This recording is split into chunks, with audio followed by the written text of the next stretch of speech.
Hey, welcome to the Edge Television broadcast, James. That's great to be here. Thanks for having me. Well, I'll tell you what, Robert Beto's really been anticipating your arrival to this program. And, I was thinking sometimes through fate or synchronicity or something, people's names sometimes are associated with who they are. And so, obviously, James True, how do you end up in a name like True? I guess I'm glad it's not false. Yeah, that would suck, wouldn't it? Mm-hmm. My dad gave me that name. It's a pretty cool gift, and Okay.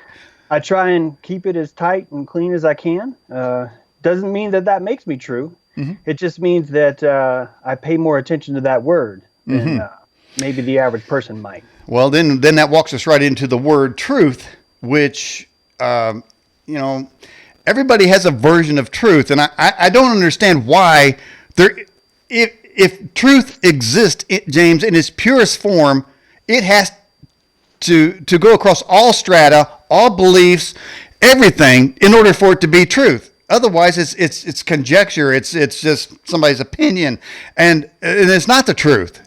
So how do we, in your search for truth, how do you verify what you know truth? Of course, truth can, by its mere existence, would have to stand up against every question, against what a stress test, more or less, a truth stress test that anybody could give it, and it still would remain the truth. Yeah, it's a really good question. Right now, my favorite word is Zeteticism, Zetecim. It's the idea that what you can directly experience is the first level of truth. And then the second level of truth would be what you can come to understand. And then the third level of truth maybe would be what you can regurgitate. And then the fourth level of truth would be the awareness that you do not have truth. And then the fifth level of truth would be you don't even know that you don't know. And so in a lot of ways, you're taking 5 steps, from the bottom to the top. And, each of us decide, I'm on step 1. This is good for me. I know that I know nothing. That would be like a step 2, where you're embracing your ignorance. And there's nothing wrong with that. That's actually, you get more credit than most people even for doing that. Mm-hmm. But some of us push a little bit harder. Some of us like a little bit better view. Mm-hmm. And that's why we try and go as high as we can through the whole thing. Okay, we have a very important question for you. James just came in. Is that a Pac-Man LED globe behind you? No, it's not. That is something I found. That's called a dumpster dive. And I stuck a light bulb inside of it because I thought you guys might enjoy looking at it.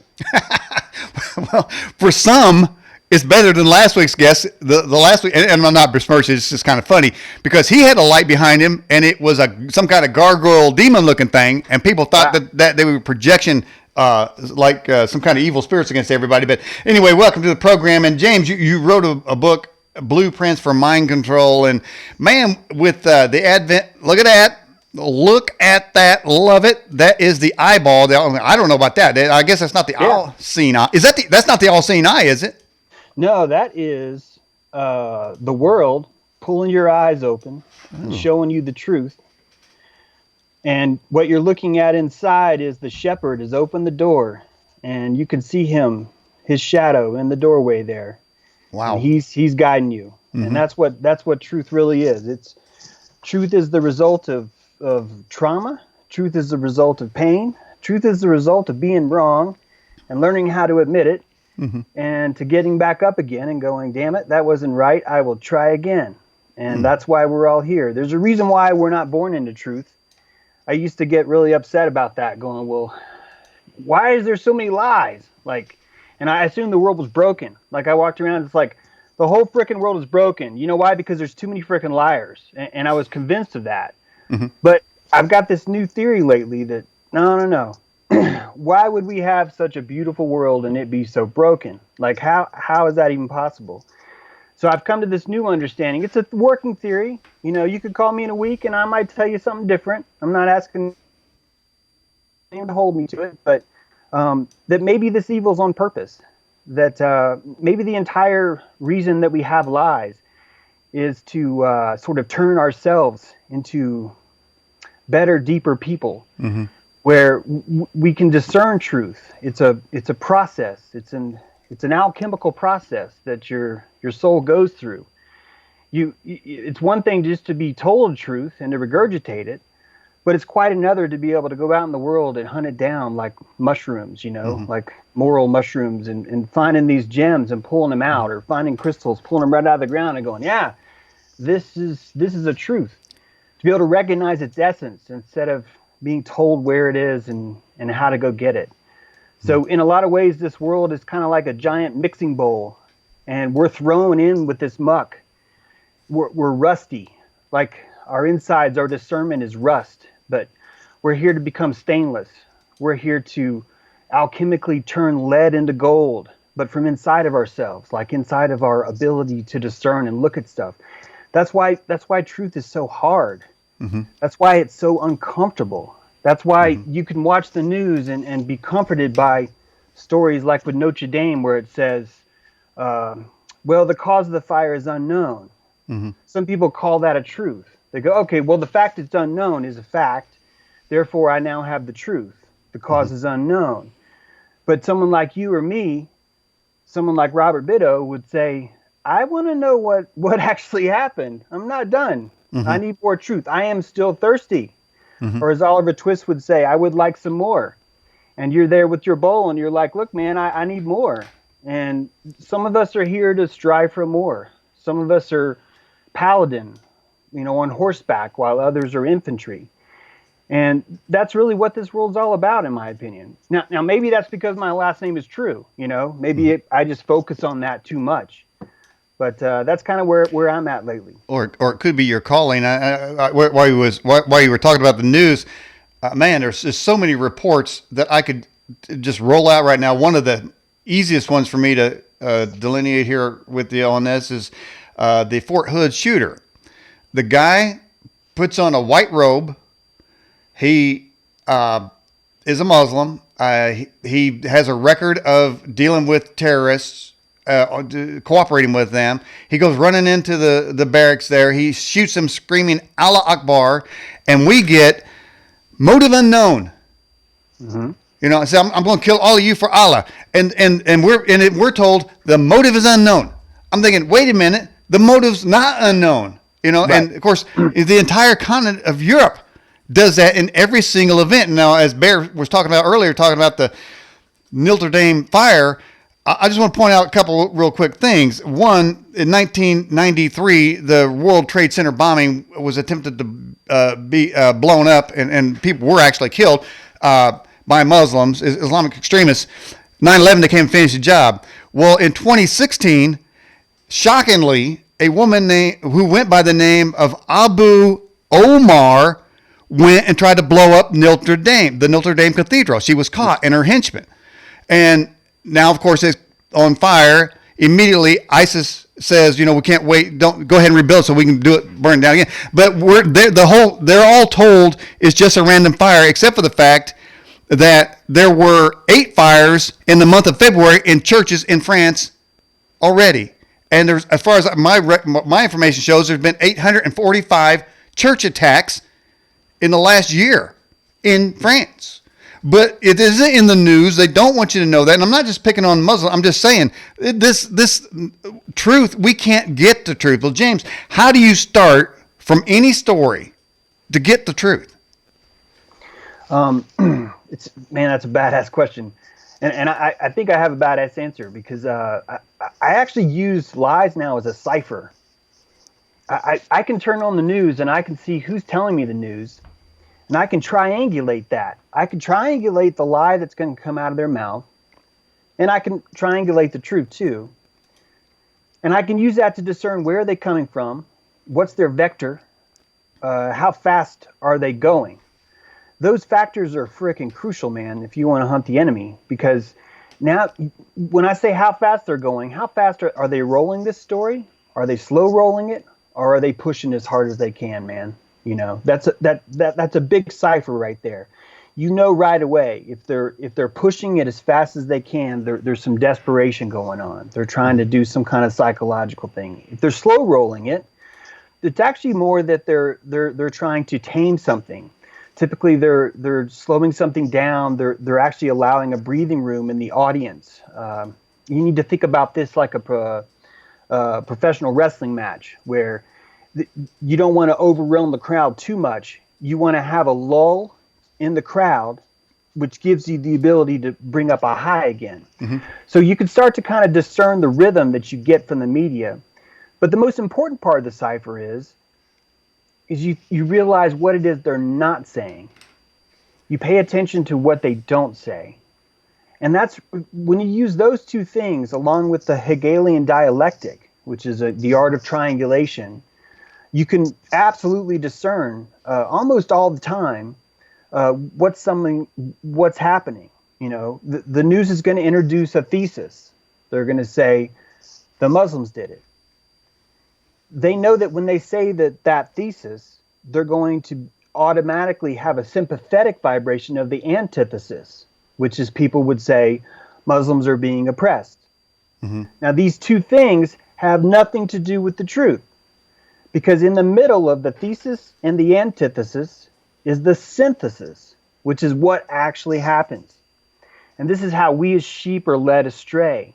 We are led astray because we're keeping our eyes on the ring, inside the ring, who's saying what.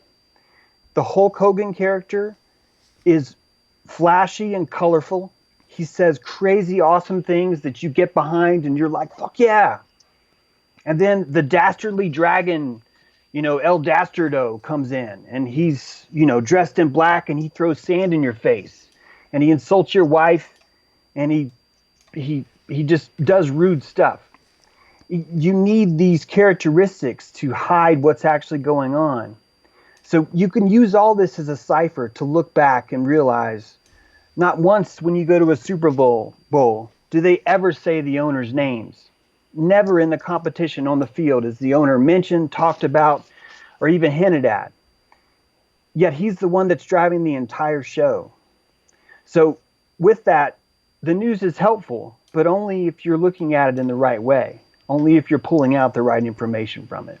And then the Germans said, I guess is attributed to them, that the Nazis said, if you say a lie often enough, but sometimes talking about lying, take for instance this statement from AOC that the Earth is going to end in 12 years, as if that's a truth.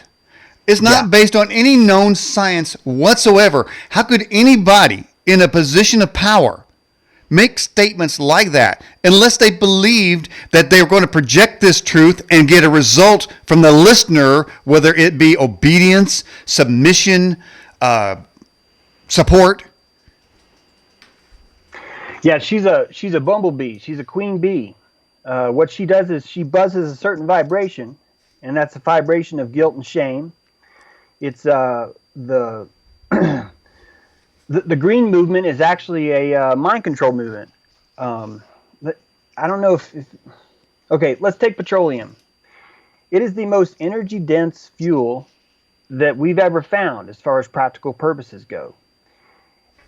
It's a miracle fuel. It's amazing. First of all, oil fields refill themselves. People can look this up. The science is called biosynthesis, I think. Maybe it's biogenesis. Sorry about that. Abiogenesis. We're finding oil 6 miles below the ground. This is like billions of years older than what we claim to be our fossil records, what we claim to be fossils. What we call fossil fuels are not fossil fuels. What we call oil is not crude. It's actually beautiful. It's a natural lubricant that keeps our crust smooth. It allows the plates to shift underground. I'm not making this up, but it's not taught in school. No one explains this to you on television. We have a strategic oil reserve, which really is how a boa constrictor would keep its prey alive but subdued. It would squeeze the supply. When you squeeze the supply of oil, oil becomes something valuable again. When you start to implement like fracking, you're scaring the public. You're convincing it that oil is scarce and we have to do these terrible things to get it, and all these people are going to die as a result.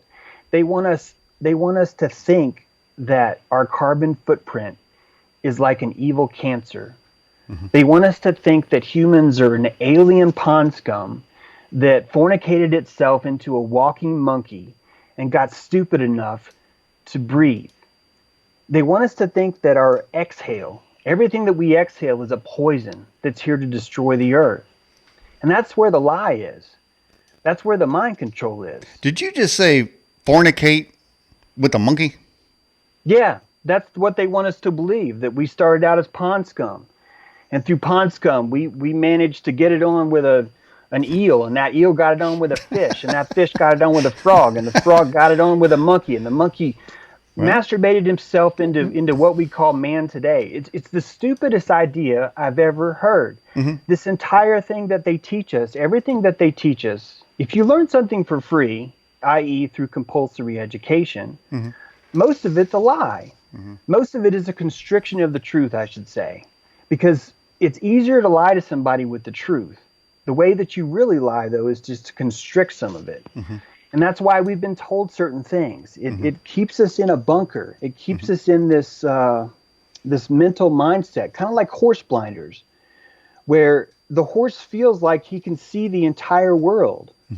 But he really doesn't. He really has tunnel vision. But that's all he's ever known.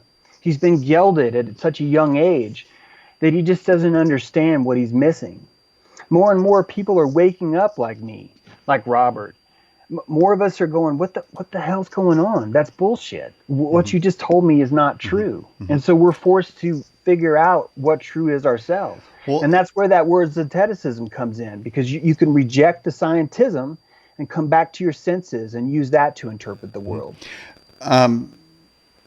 Politically speaking, it seemed that it used to be that politicians would wrap their nefarious plans in a little bit of truth. We suspected they had ulterior motives, but we were trained or programmed to believe that our leaders have our best interest in mind. Now, to put it like in a political lens, Trump got so much done in the first year or 30 days. I mean, whether you like his change or not, he got so much stuff done. I saw Leslie Stahl interview Nancy Pelosi and said, "You guys been in there for 100 days. How come you got anything done?" Well, it's just 100 days. Well, the reason they haven't got anything done, of course, they're all trying to get Trump thrown out. They're trying to get their meetings. But the fact is, James, things can change a lot quicker than what we've been told. Trump is evidence that he literally changed this economy overnight in terms of time. He turned it overnight. So that tells me that a lot of changes could be made. We could secure the border if we want to. We could end crime. We could end drug use. We could, all these things we could if we wanted to. But somebody else has an agenda. And they used to wrap those hidden agendas in a little bit of truth. But I'm saying today, they're taking the little bit of truth and throwing it out. There's not even a little bit of truth anymore. It's just out and out evil that's being projected at us, saying you need to obey, and the rules are coming down to make sure you do. Yeah. Well, I think that that's going to keep up until people decide that their consent is more important to them. Until we learn to pull the reins back on our consent and say, I can't give you this much power, federal government. I can't do it. Because as long as we keep doing that, we're limiting ourselves to two choices every time. And the two choices is really killing us. It's leading us down a road that's going to be in between those two choices. And those two choices none of those are a confederacy of states. None of those are a bioregionalistic model where we've gathered around a central Bill of Rights, where we've changed our government from a coercive form of government to a compassionate form of government. We can change this country, but we're going to have to go back to what we used to do a long time ago. We had a core Bill of Rights. States gathered around that Bill of Rights like a campfire and said, hey, man, this is good fire.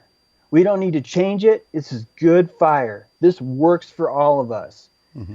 And if we were to return to that, we could have the federal government be voluntary again. Mm-hmm. Do you know who's volunteering his time right now? Donald Trump. He's not taking a salary. And I'm telling you, the entire federal government can be run that way. It sounds crazy, but it's not. We can return our militias back to our states. We can own our guns again. The state of Texas can say, fuck yeah, we got a tank. We freaking love tanks. Missouri can go, oh yeah, we love planes, motherfucker. We got some badass planes, you know? Tennessee could go back to being the volunteer state again. A state that says, we're the best at volunteering. We're going to send more than anyone else. But what happens is each state gets to look at this conflict and say, you want me to go murder Gaddafi because he just built an irrigation dam, the largest watering project in the free world? You want us to go there and kill him right now because you're Hillary Clinton and you're trying to set up a deal for your Clinton Foundation? This isn't just an awkward run-of-the-mill, or a strange occurrence. This happens every single day. Look at what our EPA did to Monsanto. That wasn't an accident. People say, well, the EPA is out here to protect the environment. No, it's not. The EPA is a universal gateway that says once you please the EPA, you can do whatever you want. How about if we had 50 EPAs? How about if North Carolina says, hey, I don't care what Tennessee said. I don't like you, Monsanto. If you want to do this, you're going to have to come over here and kiss our ass. No. I mean, you're literally going to have to kiss every citizen's ass before you can sell anything in our state. I want states to be able to do that. I want news to go, did you hear what Louisiana said? They said if you want to do this, you're going to have to come down there and blah, blah, blah. Like, I want a country like that. I want a country where it's super freaking hard to turn something national, to make one thing become the standard all across the country. I want that to be impossible again. I want that to be super difficult so we can return to a bunch of states trying out some badass ideas. So each of us can try our own stuff again. It's the only way it's going to work. But not only are we not trying new ideas, and are we not progressing, our roads are deteriorating, our infrastructure is third world. China's got high-speed rail, Japan's got high-speed rail, we got trains going off the rails. It's like, can't we get anything done? Why is it we're in this perpetual gridlock? And that's one of the reasons I like Candace Owens so well, the African-American lady that's leading people out of the Democrat plantation. And that because she said, hey, your crap isn't working, man, and it is the reason that we are in the state that we're in. It's like a light bulb, and so there. And you mentioned yourself earlier as someone who's come out, sort of maybe out of the darkness or maybe out of the programming and begin to experience some truth. And I think that's the nature why we want to have you on a program, to help others to bust out of the paradigm, to get out of that matrix goo. Maybe we can reach in there with some truth, but people are only going to get a little bit of truth out of this show tonight. They're going to have to get a little bit more out of somebody else's show and somewhere else get some more, and they're going to build that truth to it brings them to a momentum to make a change. You said earlier, James, that sometimes pain is our best source of change. Humans are like that, isn't that right? We don't make a change unless there's some pain involved. We always kind of want to take the easy road, and sometimes it's easier just to check ourselves in Auschwitz. We're just checking in, man, because they got bread, water, Social Security, everything. All I got to do is not say anything, no anti-gay statement, no anti-Muslim statement. If I don't... if I agree with the Democrat platform per se, if I'm okay with killing babies on the table, then they'll continue to feed me. But a lot of us have checked in. We're going in there. There's that one thing they said that when they opened up the gates of Auschwitz, some people did not want to come out because their providers had been providing for them in the worst of circumstances. Yet they could count on that horrible situation, not knowing that freedom and a whole lot better life is on the outside. And a lot of people in this world prefer being inside that camp. I tell you, the biggest misnomer to slavery is that people think there needs to be a ball and chain attached. Slavery is a rule of dopamine. That's why the people in Auschwitz didn't want to come out. We are trained, our mind is trained from chemicals to accept certain behavior. And the behavior that we accept is the behavior that we can understand. We are trained by what's predictable, which means that we could be around a wild horse that's never, like a truly wild horse, And then we could be around an old dusty horse that farts all the time. That's had his balls taken off, and he's just totally mellow. And you're going to find that most people are not going to want to be around that wild horse. No, that's no. They want something predictable.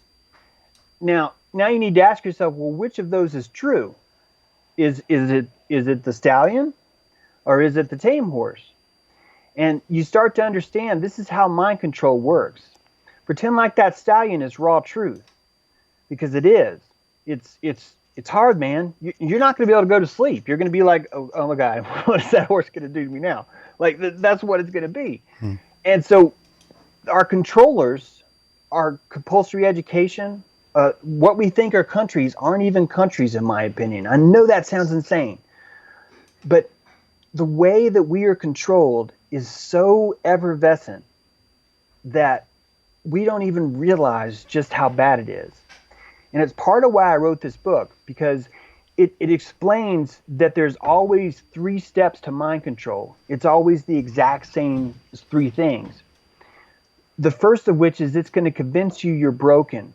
Society's going to tell you, hey, Daniel, you're broken. What it is you don't realize that you're racist, and that's why you're broken. But I'm going to show you how you're racist. That's the first step of mind control, is I'm convincing you you're broken. So I have TV tell you, I have newspapers tell you, I have everyone tell you that. Right. The second step is I need to make sure that Daniel can't fix this himself. I need Daniel to become dependent on a program, or on a 12-stepper, or on a society, or on an organization that can tell him all the time, hey man, you're still racist. You're getting better, but you're still racist. And then the third step of mind control is I need to make Daniel work. I need to extract energy from him. Now that he's a slave, now that he's controlled by me, I need him to recruit others. I need him to go out and tell other people that they're racist. And if Daniel does that enough, I'm going to reward him a little bit. He's going to feel a little bit better. He's going to rise up in status. I might even give him a badge or something. Meanwhile, all the others he's bringing in create this pyramid scheme that builds and builds and builds. This is the blueprint of mind control. And I just described it in racism. But that exact same system exists in scientism. It exists in religion. It exists in politics. It exists at your office. It exists in so many different ways. You'd be blown away by just how crazy it is. It's everywhere. And what this does is it gelds us as horses. It turns us from wild horses into something predictable. The government wants us predictable. The 5 corporations that run our country want us predictable. I don't even blame them. If I was Trump, I would definitely want us predictable. I would want to help the flock as best I can, but I would also understand that the flock is made up of people that are predictable. They actually prefer a life where they don't mind having their balls cut off. It actually works out better for them in the long run. There's only a few of us that are allowed to be hurt enough through trauma to be thrown out of the system long enough where our balls kind of grow back and we can go, wait a minute, this place is fucked. That's difficult to do. But like, if I had a family, there's no way I could pull this off. There's no way. They would mean too much to me. I am really lucky in the life that I've lived and the things that have happened to me, where it's allowed me to almost be a ranger. That I'm out on the field just like everyone else is, but I'm just way the freak out there in the bush, man. And I'm coming back into town and I'm telling you what I see, but also I'm covered in mud. I've got like this pet raven that hangs out on my shoulder, and I talk in this weird language. It's the closer that I get to the truth, the more that I start to slip away from what the normal society feels like. We talk about a rabbit hole, but I think it's more like a briar patch. In that, for me to find truth, I have to dig underneath this thing. It's pulling my shirt off, my beard's growing long. I'm coming up with some weird stuff. I'm bringing back some meat, but you guys are the whole time. You're like, how did he? Is he okay? Because I just keep getting weirder. So that's how this truth is meant to be. It's set up this way to make it difficult to actually come out of the cave of Plato's cave and face the sunlight. It's meant to burn.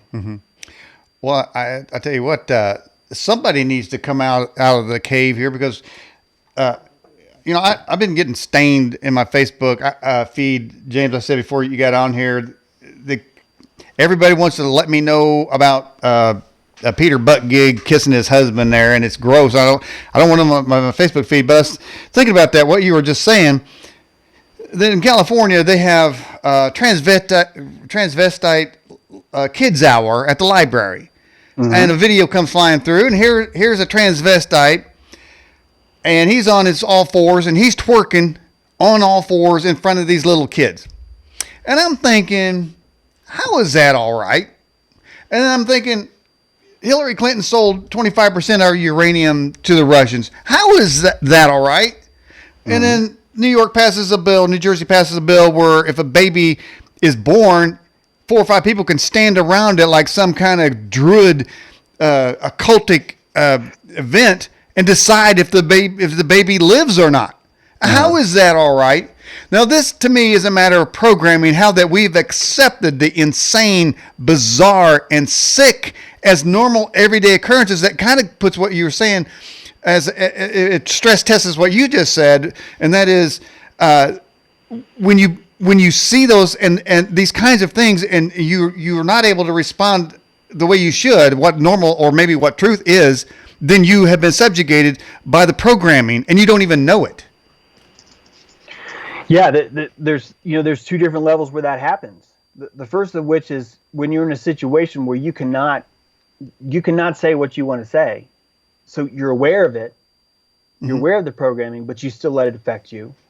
Then there's the other incident where you're not even aware of the programming as it affects you. Like it doesn't even dawn on you that's how it works. And so you can really only battle one of those, which is when you find yourself in a situation where you can't say something. And I don't know how the last 2 years since I started writing my column on my books, I definitely sort of broke open and I cracked open more. I've lost a lot of friends, of associations. I used to be a computer programmer for a living, and I've lost some basic skills, meaning that I can still do my job, but I can't sit in a meeting and conduct myself in the proper way anymore, where I actually end up scaring my clients now. And it sucks. Like I don't want that to happen, but I understand that there's a metamorphosis happening when you step out of mind control, when you step out of the chair, of the dentist chair, the proverbial dentist chair, like in Clockwork Orange. You're this heaving beast. You're wandering down the hall and you're dragging, these cords and stuff with you. You're free now, and you're dangerous, and you are not pleasant to be around. You smell horribly. You're really confused, and you have a very short temper, maybe. So I don't even recommend this for everybody. I think that the best we can do in politics right now is to decentralize the federal government. And it's not because of how I feel about Donald Trump. I'm like really blown away by the power of his psychology. I look at Trump as like a magi. I call him the orange lion in my writings. And he's stepped onto the carpet of the world. And he's brought back the pride that you get from self-supremacy. Supremacy used to be a bad word under Obama. He was shamed. He was cast out and saying, no, you cannot be supreme. Supremacist is someone who's terrible. But someone who has supremacy has mastered themselves. They're completely aware of who they are. They know just how much of their balls they want to grow or keep.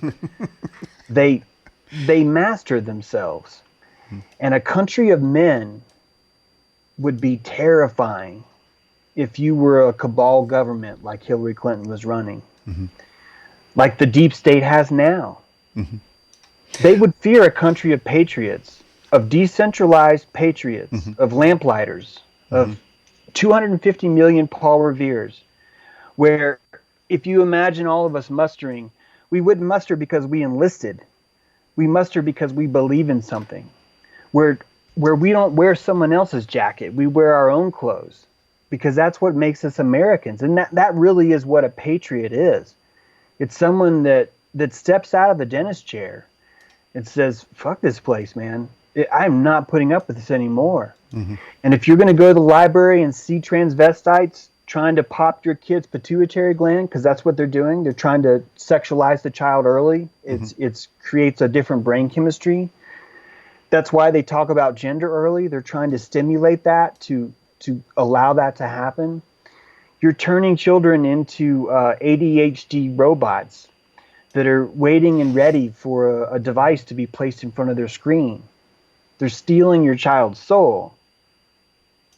And that's what we have to push back against. And that's really where decentralization is the only way to be. I'm talking about a countrywide revolution of campfires, where we start putting back in energy into the local idea of entertainment and of news.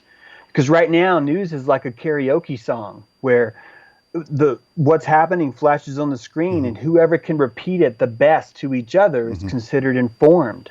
But no one gets to look back at the original idea and ask the question that I tell everyone to ask in my book. Is that true? The power of asking the question, is that true, changes the entire world. Because we've been brought up that loyalty and patriotism means you don't ask questions. And that's a lie, my friends. That's a lie.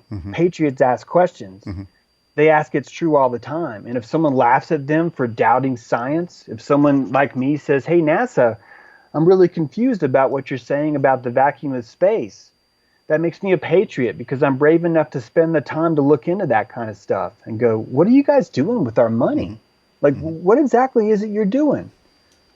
Anyway, that's what this book touches on. It's just a constant kind of push to tell the reader, it's okay to ask, is it true? Look, let's talk about NASA. Let's talk about government. Let's talk about archetypes. Let's talk about carbon dating. Let's talk about tribalism. All of these things. Let's ask the question, is that true? Just that question will change America. It'll change it in a good way. Right now, the programming is, you talk about the feed for news is that anybody who's proud to be an American, anybody who's a nationalist is a white nationalist. You don't have to be white. You're a white nationalist. Yeah. You're a hater. You're a racist because you think America is good, because you think America is different. You think America is better. Therefore, you're a racist. It's just sick, man. I mean, this program, and I'm with you on that. I'm pushing right back, and I've been pushing back on this program for a long time. And by the way, James True, we got this point from Kevin in Massachusetts through our Fast Blast. Says, James, isn't it amazing that Hollywood and music industry don't hide the satanic symbolism and mind control anymore? They just flat out do it. And that kind of goes earlier when I was saying they used to kind of mask things a little bit. That mask is off, man. Now we know who they are. And that's one thing that another thing I give credit to Trump is he's got them people to unmask themselves. Yeah. That's why I call him a magi, man. He's as many black wizards as there are in Hollywood, and there are black wizards in Hollywood. Trump is a white wizard, man. He is the archetype of Aslan. I don't know if you guys ever read any C.S. Lewis, but he is the archetype of this lion. And it's awesome to see him work. And one of my chapters in the book is called The Anatomy of Satanism. And I break down in Hollywood. And I break down what happens when you go to Hollywood. Because the first thing you do is you give up your name. And you think, oh, it's no big deal. I'm just going to change my name. That's it. But that's a sacrifice. You just sacrificed your identity. And you sacrificed it for the promise of fame. And we forget that fame looks like a good thing. But fame is like a spotlight, which means everyone who's in the dark is neglected. And everyone who shines that light on is now fed. So for us to create a system of fame, you actually create a black hole. You create a vortex where someone like Michael Jackson is placed in the center.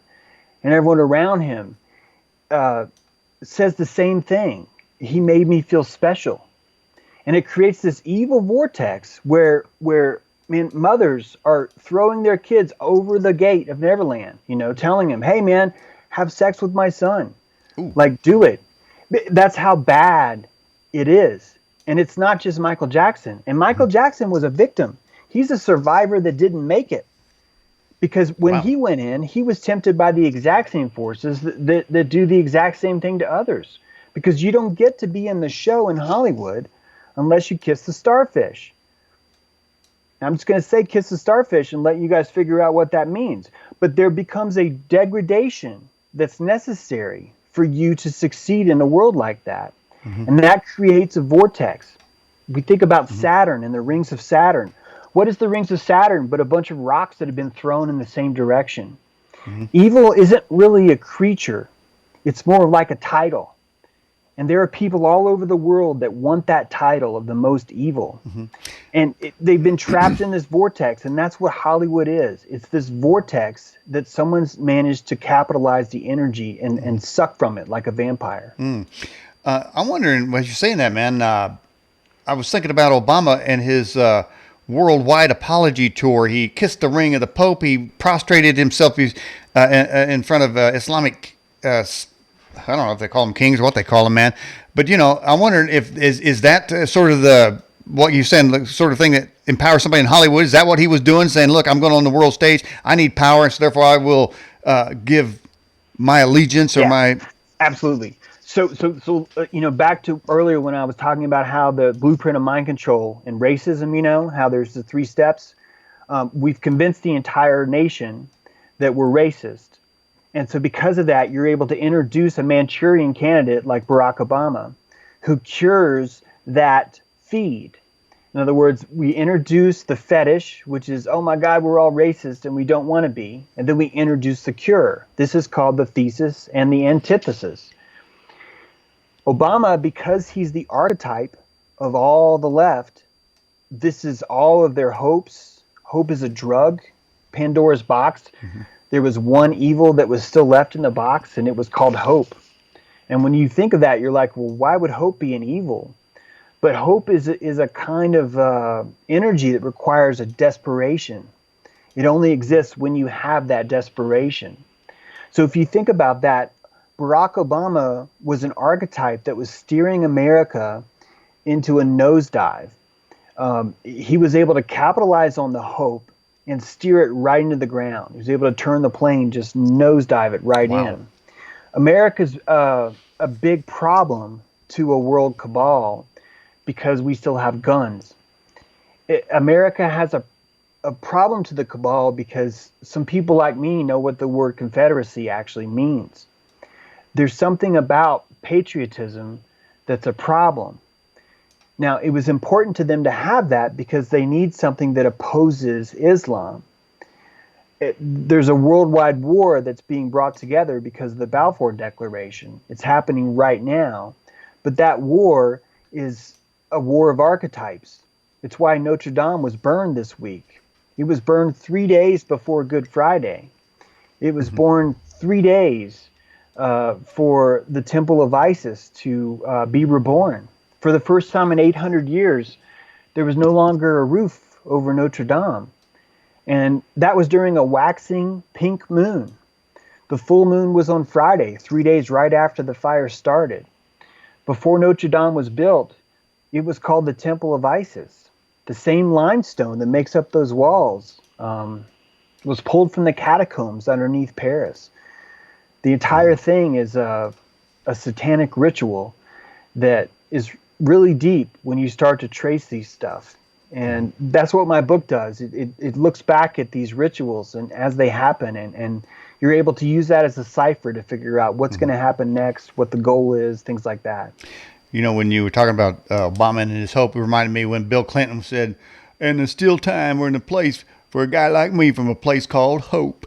You know, and he had the same kind of hope too, that everybody's going to change. And now this Pete Buttigieg guy, he's coming online. He said he's going to bring some hope too. But I'm thinking, I'm not seeing any hope coming through here. On a lot of these people.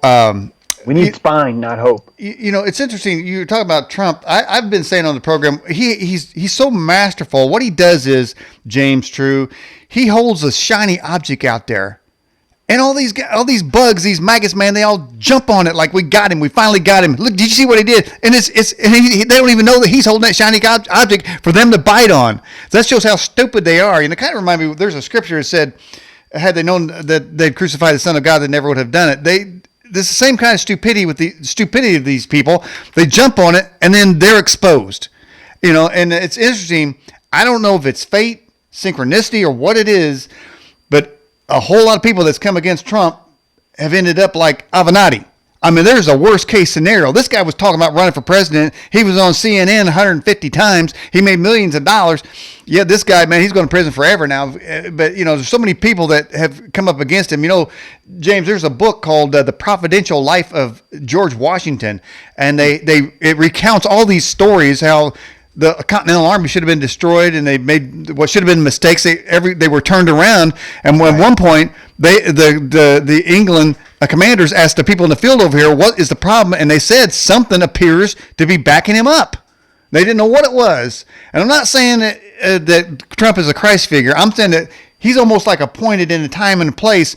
But he has kind of opened, besides pulling the curtain back, he's kind of opened the door. Hopefully people can say, wait a minute, wait a minute. I remember we used to talk like that. I remember when I was able to say what I really meant. I mean, how many of us, our conversations completely altered if we go back 20 years? It's not because we evolved. It's because we were programmed to shut up. Yeah. Very true. Man, I think the exact same thing about Trump. I think he was lined up to do this a long, long time ago. In 2012, he trademarked MAGA, Make America Great. It was all the way back in 2012. But even deeper than that, if you read his tweets, like his Epstein tweet, he dropped sonar buoys in the past. He's dropped tweets like sonar buoy. And by analogy. Doing that, we could be 5 years, 10 years ahead. And we're hearing this signal from the past, and we're seeing that signal. We're going, damn, what did he just say? And it shows you what a masterful game he knows how to play. The art of the deal is the art of magic, and we are watching a lion perform in a pretty amazing way. He couldn't do it alone. You're looking at a bunch of white hats that were buried in the deep state from the moment Kennedy died. They were trapped. They were trapped on an enemy vessel. And the Empire had taken over their ship. And they were white hats stuck inside. And they couldn't say they were white hats. They pretended to be black hats for decades, man. For decades. Wow. They created the NSA. They created an entire new intelligence agency in a desperate attempt to fight the first intelligence agency and to fight the second, the FBI. The CIA is responsible, Putin just said this, the CIA is responsible for 95% of world wars, and he's right. And the FBI is responsible for so much domestic pain, and he's right too. The deep state has taken over. They are driving our taxes, our consent. Every Monday and Tuesday of your life, you're sweating for a deep state so they can do shit to us. This is going to take more than Trump to take over. It's going to take a lot more than him. Mm-hmm. The higher you get up in power, the less power or less flexibility you have. It's really important that all of us, we don't need hope. We need spine. We need backbone. Mm-hmm.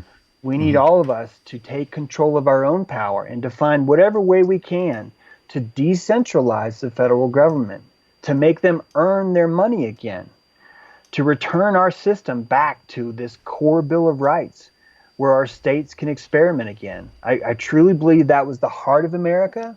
It's what America has always meant to be, and we let it slip away because we got comforted.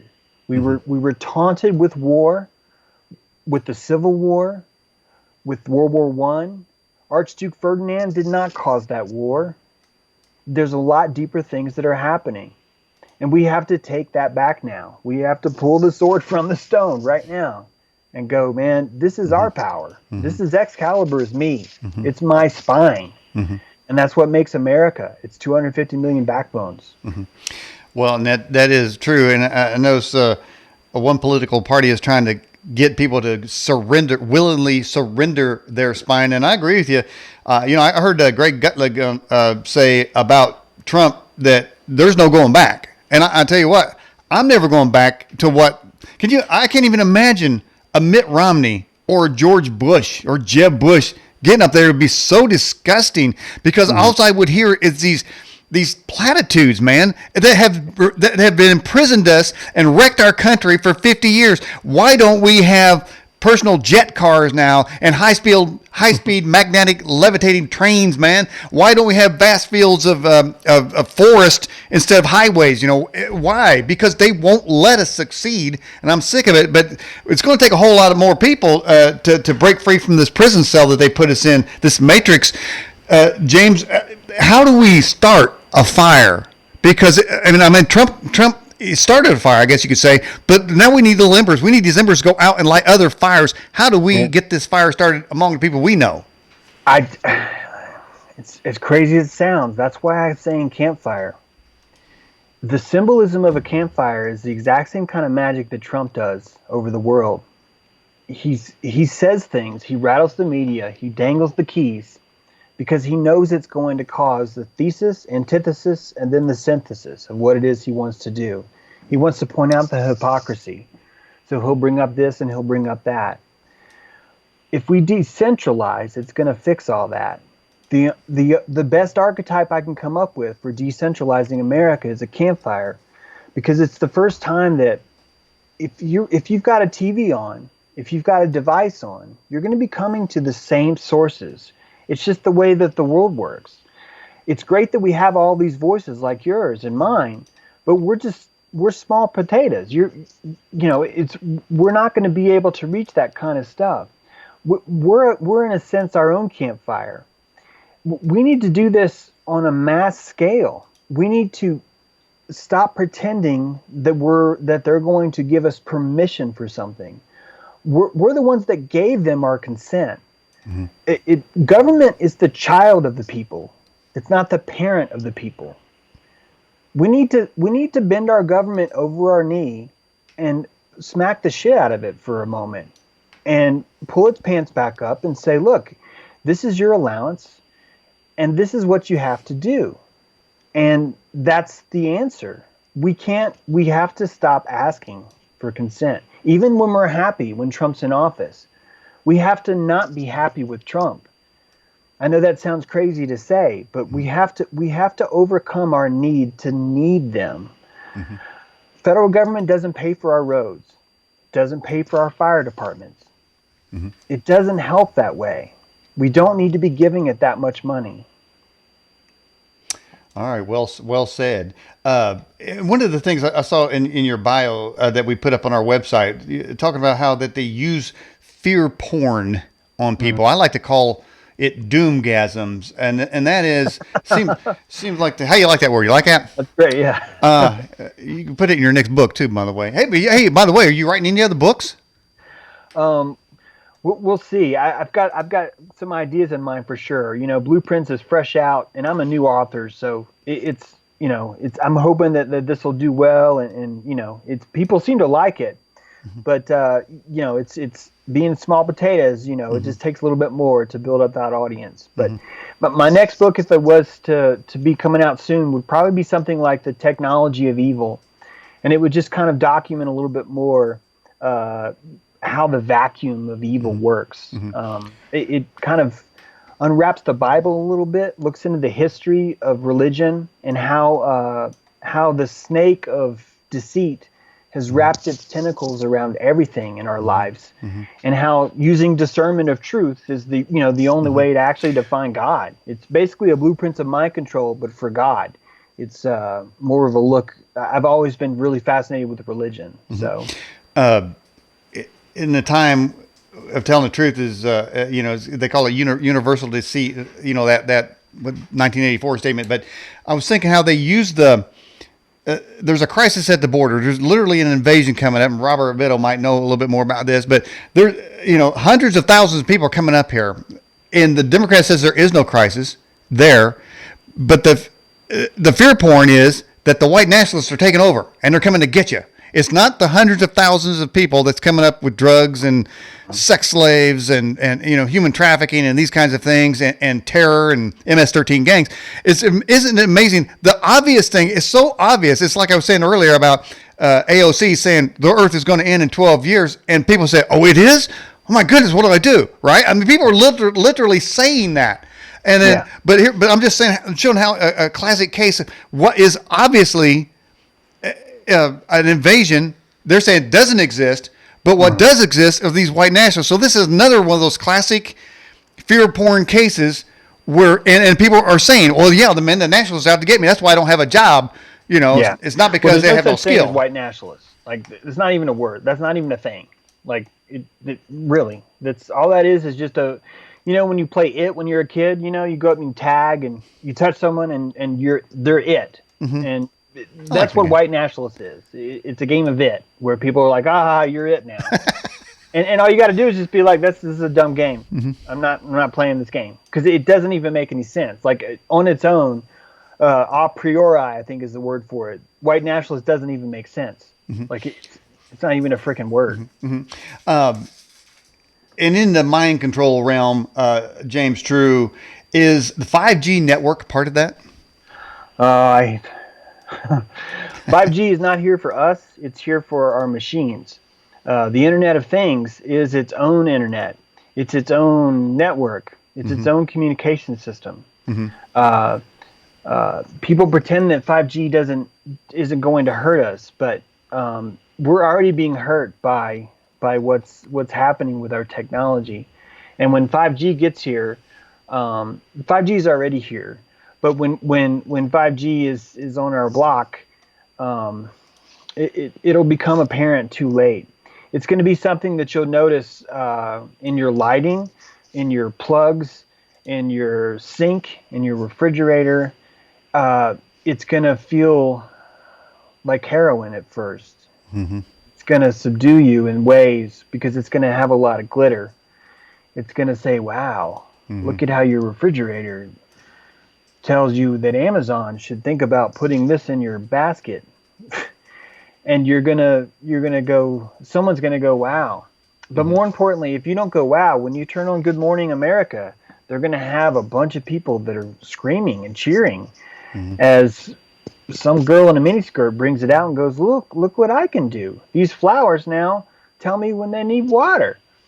And it's going to be what's happening around us. And your kids, you were going to notice, well, if I don't get this new 5G soccer ball, my kid's he's not going to fit in. This is why we need campfires. Do you see what I'm saying? Mm-hmm. When you have a campfire, you're pushing back against this energy. This is what homeschooling is all about. This is why anyone who's out there homeschooling, who has that ability to do that, because it's difficult to do in this world, is saving our planet. It's pushing back against this kind of thing. And it's only going to work if enough of us are pushing back, because it's just going to turn into a freak show where it's only the ones it's going to be the Amish people who oppose 5G. That's what we'll be labeled as, because there'll be no way to function in a society without it. Mm-hmm. So it's terrifying to me, but also I think people are rushing towards it. They don't understand what they're getting themselves into. Mm-hmm. And part of my own truth is I've had to come to grips with that and realize people are not going to wake up in time for this. Mm-hmm. I think things change really quickly, and people they should know that it can. But let me ask you something: is the coinciding with AI? Is there all some sort of master plan behind that? That's a great question. There are two types of AI. There's the AI that's coming, that the military maybe already has, that corporations already have, and then there's the idea of an ancient AI. An AI that existed 13,000 years ago. If you consider that the civilization is cyclical, we can go back and see a lot of ancient ruins that show us that we were very advanced a long time ago. I like to look at it as there's a really strong possibility that there's like a version of Amazon Alexa that's running inside the ground right now. Oh. It was installed in the planet like 13,000 years ago inside the granite, There's an effect called the physioelectric effect, and it's when you squeeze a piece of granite perpendicular to its cleavage. This crystal basically resonates, and it in fact the entire internet's run on crystals. We make fun of crystals, but every electronics you have in your house is running on a crystal. There's a crystal matrix somewhere in there that makes it work. So imagine an ancient AI that existed back, I'm just going to use the word Atlantis as just something to picture, but in an ancient civilization that existed a long time ago. This AI was installed, it runs off its own power, and it, just like Amazon Alexa can hear you in the kitchen, if you say, hey, Alexa, show me a recipe for cake, there's this other AI that can listen to your thoughts, and it can answer things for you. I think this technology that I'm talking about is technically what we call demons right now. Wow. What we believe are demon spirits, I think, could be this ancient technology that's still running. The people that created it are gone, or the people that created it are gone except for an elite few. And those few know how to use it. They tap into it. That's why they're so much better at being evil than we are at being good. So in that sense, you're looking at a broader picture of what this world's all about. But it's still the same fractal, meaning that it's still people, it's still us, just an older version of us. And we've learned to herd other humans, to treat them like cattle, to keep them inside of 5 continents and make them think that this is the totality of their existence, to treat us like fuel cells made out of meat, that they can extrapolate our resources from. When it comes right down to it, that's what I really think is happening with the world. But I know that's really crazy for a lot of people, and they're like, "What are you talking about?" So I don't typically go into that. Well, I'll tell you what, that's very interesting to me, man. The old technology that is still running, I like that. But to put some meat behind that statement, my wife and I have been hearing these boom sounds, and I've heard people talk about worldwide booms, and then we start hearing them. So wait a minute now, what's going on here?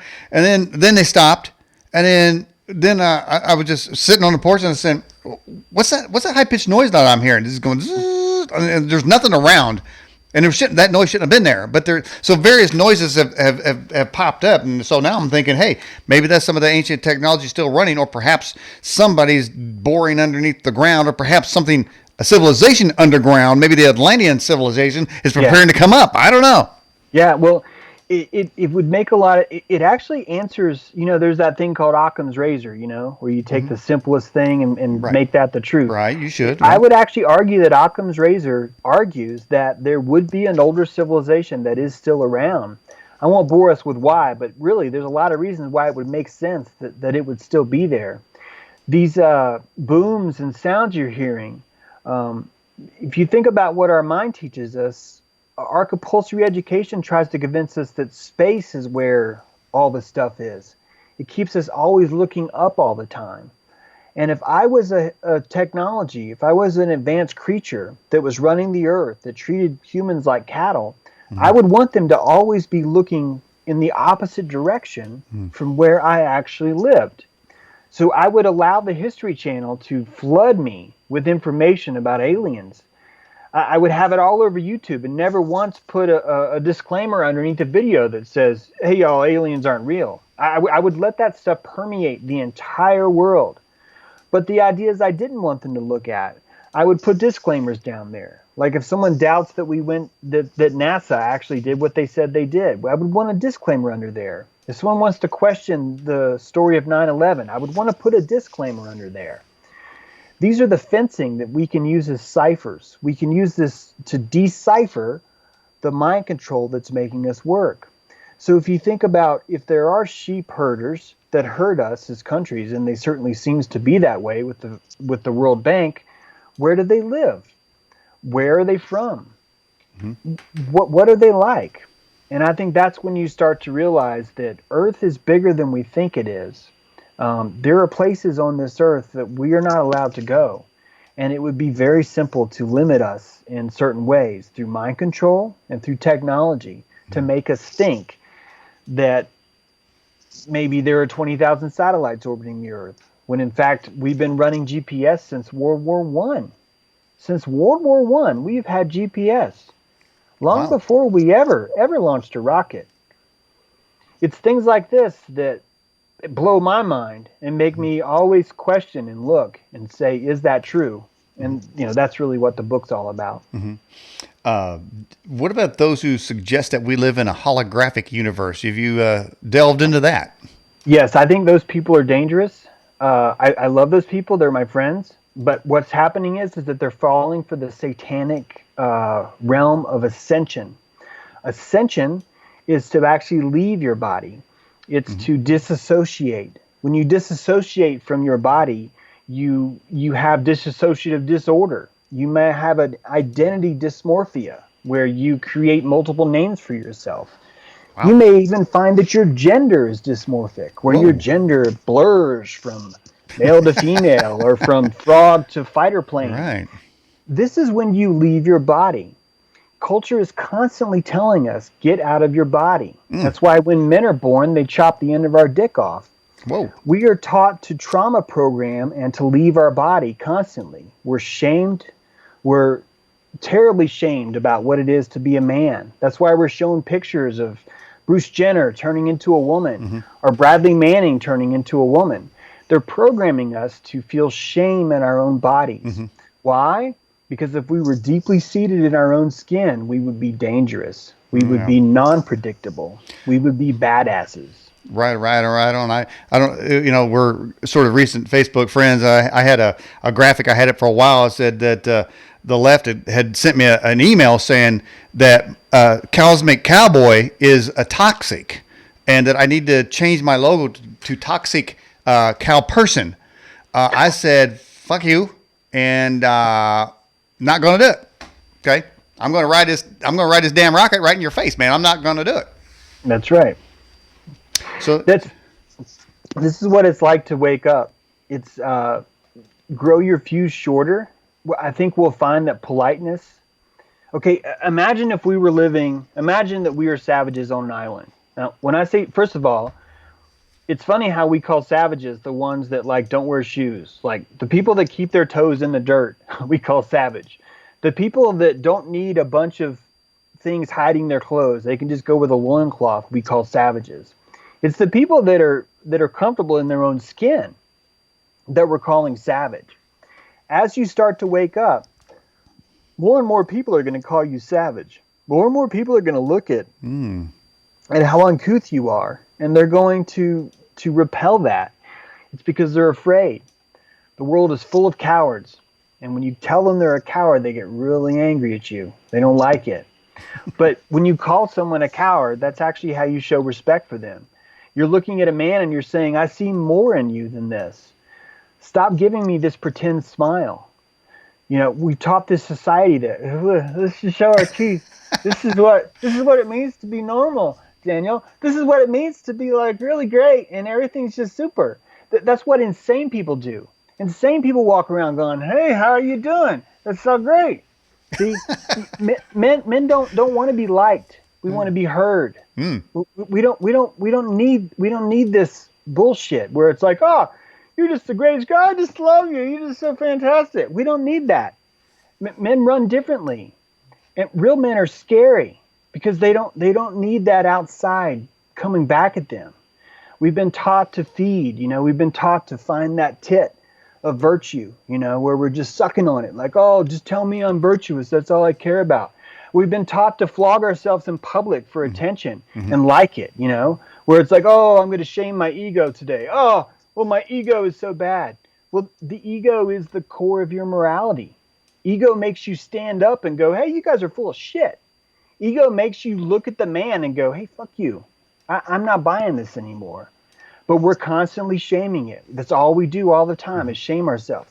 Get down, crouch, We need to stand taller. We need spines, not hope. That just triggered a video memory. A couple of years back, somebody was going through Oregon, I think, their capital, Seattle. I think it was Seattle, and this group of I don't know what you call them, anarchists of some kind. They were blocking traffic. And this white guy would start yelling at the guy in the car saying, you're a whitey, aren't you? You're a whitey. And the guy was white, and he was yelling at him, Well, I said, well, aren't you white? But that's not a question. This guy, this is the sick Yeah. He'd been programmed to deny that, that he's even white because it's such a stain on his life, Yeah. and so he's got to say, I'm something else, I'm anything but white, and so, I mean, it's how ridiculous it is out That's there. that's how dangerous it is, because a white is an identity. And the hive of Antifa, you were probably talking to Antifa, Yes. and Antifa is a hive. It's not a person. That's why when you get attacked by Antifa, it's not like there's not like one dude who's out in the middle, like, I'm the commander. It's not that. Typically a woman's out front. The men are hiding behind her. They're ashamed of their face. See, well, what is Antifa? You're hiding your face. You're hiding your whiteness. You're ashamed of your identity. That's what Antifa is. It's identity shame. It's a cult built on identity shame. So think about that. If identity is shamed, what are they doing? They're trying to introduce the hive. That's what that ascension stuff was that we were talking about earlier. This idea of thinking about leaving your body. That's how you introduce yourself to a hive. A drone bee, when a bee's born, it can be a drone or a worker. It's like, whatever you tell me, Queen, do you want me to be a drone or a worker? And she will say, you are a worker, and you will now become a worker bee. That's your job. Every now and then, these bees are born with white eyes. Their eyes are white. And there's something specific about these bees. They cannot be changed. They are who they are themselves. Wow. And as soon as they're born into the hive, the queen gets pissed. She cannot handle these bees. Whoa. Bees have an independence to them that she cannot take. They are thrown out of the hive, and they are basically flying blind through the world. They are the rogue samurai. They are the Ronin, as that used to be called. These bees they see the truth of what's happening in the hive. And that's why our identity is being under attack. That's why being a man is being shamed. That's why being a female is being shamed. When you open your car hood, if you were to take your jumper cables and cross them and touch the positive and the negative, you would instantly kill your battery. You're depolarizing it. Polarity is where we get our power. That's why men are strong and women are soft. Like, this polarity is what makes the world go round. It's where we get our energy. They want to regulate that because the hive needs something that's predictable. It can install itself in the mind of something that's predictable. That's why it needs to make us hollow. It needs to throw us out of our own solar plexus. It needs to kick us out. And because we don't understand our body, the solar plexus is right here. When we feel an emptiness right there, a lot of us mistake it for hunger because it's just above our stomach. So we end up eating. And we're taught to eat 3 times a day. We're taught to have this natural occurrence to desire food. This is how we are programmed. This is how we are subdued. We're kept in a rhythm of sugar, a rhythm of energy, a rhythm of work, a rhythm of media, a rhythm of education, a rhythm of religion. All of these things are meant to subdue us, to horse blind us, to keep us in a predictable pattern, like elevator music versus, a rock concert. Well, yeah, and I got this graphic, as our viewers know that I'm a beekeeper. My wife and I keep bees, and what's interesting, we were just out in our yard the other day, and there's all of our neighbors around have this perfectly green grass, but our grass is full of dandelions. Well, of course it's full of dandelions, but you can make dandelion wine, but the bees like it. And so I'm thinking, who told the humans that the dandelions was a weed that you need to get rid of so you can make Monsanto rich? Well, I mean, but it's as clear as day. The one side is perfectly green grass, the other side is el natural, which is the way we like it, because we know what the beneficial things are. But there again, the programming says, if you're going to be somebody, if you're going to be respectable, you're not going to have dandelions in your yard. Yep. Now, who told them that was okay? That's programming, and that's. You see, when you own 5 corporations, and when everyone in the entire world is watching one of 3 channels, when I grew up, there was 3, and then it turned to 5, and then it turned to 35, but all those channels were owned by the same people. So that allows you to show the roundup. That allows one company to inject one thought into the entire psyche. That's how you fall apart. If you if you make the entire system the same, then the weakness will attack anywhere on the system. Mm-hmm. We want a diverse system. Mm-hmm. We want a system that has 50 crazy different ideas. Where there's a Cajun Navy in Texas and Louisiana that has their own system of airboats. They do their own stuff. It's their own style. Versus, up here in the high country of North Carolina, where we get just tons and tons of snow. It snowed today, where we have our own system of how we get stuff done. It's the only way we're going to survive through this. You have to be the individual. You have to be the Grizzly Bear. The Grizzly Adams. Mm-hmm. You have to be the Daniel Boone. That's what we need. We need more of that in America. Mm-hmm. Less of this, Antifa cuck crap that we got going on, where everyone's just trying to, mm-hmm. smile. Thanks, Aaron. I'm really happy. You crack me up when you do that, man. Hey, so you're right. The system is built to collapse around anybody that doesn't have that hive mentality. That's why Donald Trump seems like he just stands alone, because the Republicans are just as adamant against him as the Democrats and the media and the educational system and the courts. Everything he does, a court says you can't do that, even though Obama just did it. It's like somehow those rules don't apply to Trump. His executive orders don't apply, but everything Obama did was just great. It's like, but yeah, so the system is designed to collapse anybody that is not normal by the world standards. And that is the process that goes to what you were saying about self-identity and self-worth and individuality is what you're talking about. That people, and to get to be who you are and don't be ashamed of it. Yeah. But I don't mean don't be who you are as in a transvestite twerking in front of little kids. There's some lines here. That's not a truth. That's not a realism that will produce a long lasting society. Well, and that's part of the mind control is that the society teaches us that if we were left to make our own rules and our own devices, that we would screw it up. And that's why they introduce false flags. That's why they do things like they did at Parkland. They want to convince us that we need them. I actually think it's the other way around. I think if we had America like back in the Old West, if somebody messed with somebody, the Pinkertons would certainly like the bad guys of the time. Mm-hmm. But against the Pinkertons were a bunch of guys that were like, "You killed my pa, man." It's a different kind of justice. I'm not trying to say that we need to turn back into vigilantism, but what I'm talking about is please imagine, everyone, if we had 50 FBIs. Please imagine how hard it would be to be a politician if you had 36 agencies that were prosecuting you at the same time. Now, at first you would think, oh my God, that would be way too much gridlock. I don't want that, James. But please process what I'm saying. That gridlock is what you want, because it's going to mean that the money needs to stay inside the state, that the state needs to take care of itself, that our local taxes become more important, that our local resources become more important. I want my leader to live within 100 miles of me. I want to be able to drive by his house real slow.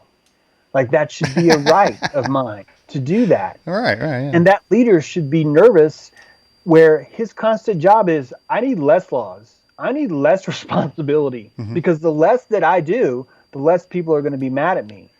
Utah Phillips, a famous folk singer, would say, if I was president, I promised to play pool every day. I will play billiards 24/7. That's what my presidency will be all about. It sounds silly, but this is how it works. And it's not like stuff won't get done. You'll find more stuff will get done. Mm-hmm. It would be like implying that the Amish would never raise a barn because they don't have a government, when the exact opposite happens. Raise your hand if you've watched a government raise a barn. That doesn't happen. It's a different kind of energy, coercion versus compassion. We can change our country back into compassion.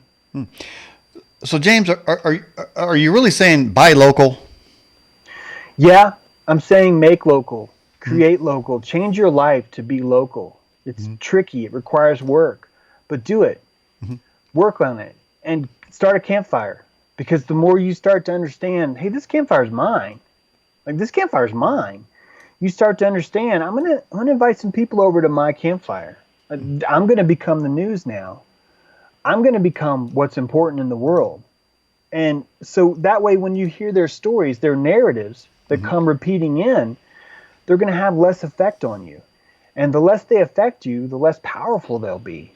Imagine a world where their false flags didn't mean anything, where no one is allowed to come in before school from out of state and go, we want to have a shooting drill on the same day that we're going to shoot the school up, where all the locals would have enough time on their hands to say, dude, you're not coming to school. My kids go there. I don't know who you are. This is the law in this town. This is how we do it. You see that guy, Jim? He's in charge. Why? Because he does the Little League. And I've seen him shoot a gun. That's why he's in charge. We need to return to that kind of world. We already have it in our minds. We already know in our heart that's how it's supposed to be. We've just extended too much trust, too much consent due to this almost like a skewed version of patriotism, and through trauma programming, through all these wars, it's made us have to give them our trust. We have to pull it. We have to pull it away right now, like as soon as we can. And it's not going to fix itself with a vote. We have to do something psychologically to our neighbors to show them, hey, I've got a better idea. This is going to work. Come over to my campfire tonight and we'll talk about it. That's how it's going to happen, I think. That it's interesting you say that. Now I see in your background there you have a guitar on the wall.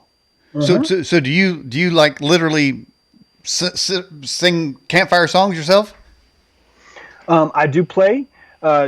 If I was to sing, probably people would leave, and they would probably burn my guitar for doing that. But yeah, I like music. I use it to think sometimes. Okay. Hey man, have you ever heard of a tone wood amp? No. I got me one. I have a Takamine guitar. What it is, it goes on the back of your guitar. You by magnet, and there's a X frame in the middle of it. And what it does is it turns your guitar into an amplifier, and you get all the effects you would when you plug it into an amp. It's like the music's not even coming out. It makes the sound hole, the whole guitar, project music, and when you hear it, you can't isolate it to the guitar. It seems like it's coming from around, but it has delay and distortion. It's like crazy. You might want to YouTube that, but I saw the guitar on the wall, so I thought I'd just, us cowboys, because we do sit around the campfire and sing some songs. But now I'm going to sit around the campfire and tell people, I'm going to say, free your mind. That's what I'm going to do. You know what I'm saying? I'm going to give them the right pill to take to help them do that. Is that true? Just keep asking. Is that true? One quick question here from Doug White says, do you think that artificial intelligence will start World War III? Now, that sort of is the Skynet view of things, which it seems at some point they're going to give total control to. Yeah. I would say that it's going to... so first of all, the world wars were manufactured. They're manufactured to create fear in us, to build up our military, to create a situation where all the countries can create their own system of control. So what AI is going to do is fix that, quote, quote. It's going to fix that. Like, imagine a warden comes into the shower and disconnects the hot water. And now all the prisoners, like for a week, are taking cold showers. And then he comes in and offers to fix that. Well, I mean, he is going to fix it. But he's the one that cut off the water to begin with. Well, the world wars, that's what that is. It's fixing that. So AI is going to fix that.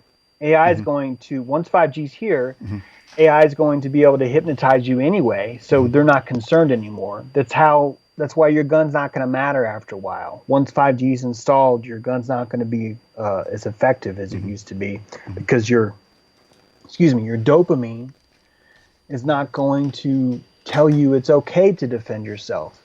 You're chemically not going to be motivated to keep a gun. This is why I'm saying it's so important about 5G. But back to AI. AI is going to fix everything. It's going to eliminate terrorism. It's going to eliminate fraud. It's going to eliminate all the problems that it created. AI is going to slowly fix each one. And every time you do it, you're going to go, oh, AI, that was great. I'm paranoid about you, but what you did there, that was great. And then AI is going to slip her hand between your legs and it's going to stroke you just right. And you're going to go, oh, AI, that's great. I'm still not so sure how I feel about That's you. kinky. And she's going to stick her tongue down your throat. And you're Oh. going to go, oh, AI is so great. And you're just going to keep being subdued. And she's going to make your life all better. All better. Will AI smell your hair? Yeah, she'll smell your hair. Hey, AI. She'll trim your bristles. She will convince your genetic code to stop growing whiskers out of your ears. That's how great she'll be. And you'll be blown away at her ability to fix everything. Wow. Wow, man. And they shall give the power unto the beasts so that the beast would begin to speak. Yeah, the beast is the hive. Yep. Somebody asked the question, why are we letting a bunch of bratty mental cases tell us how to live our lives? And James, True, earlier you said that the way to fight back is simply ask the question, is that true? In another form, isn't this person who wrote that asking the question, why is that true? Could that be the same thing? Why is it that we give them the power? Isn't that their first step or a step to get out of the hive mentality and to be a man and to take control of their own life? Isn't that a visual there? Yeah, absolutely. And why is really the same thing, exactly. To look at really why is that happening and why am I giving my consent? It's hopefully after reading the book or after just thinking more about this, it's the real task is every day. Every day as you're driving down the road, as you're go to your family, I went to see my aunt and she had NCIS on. And I was watching the program because I haven't seen it in so long. I was like blown away by the mind control. Like I was analyzing the program and I was like, here's why they do this, here's why they do that. It's an everyday effect. Waking up is an everyday effect, and it doesn't have to be all grand. You don't have to rip your shirt off and run out like Christopher Reeves. You could start small, and you could just start to look at everything and go, well, wait a minute, why does it work that way?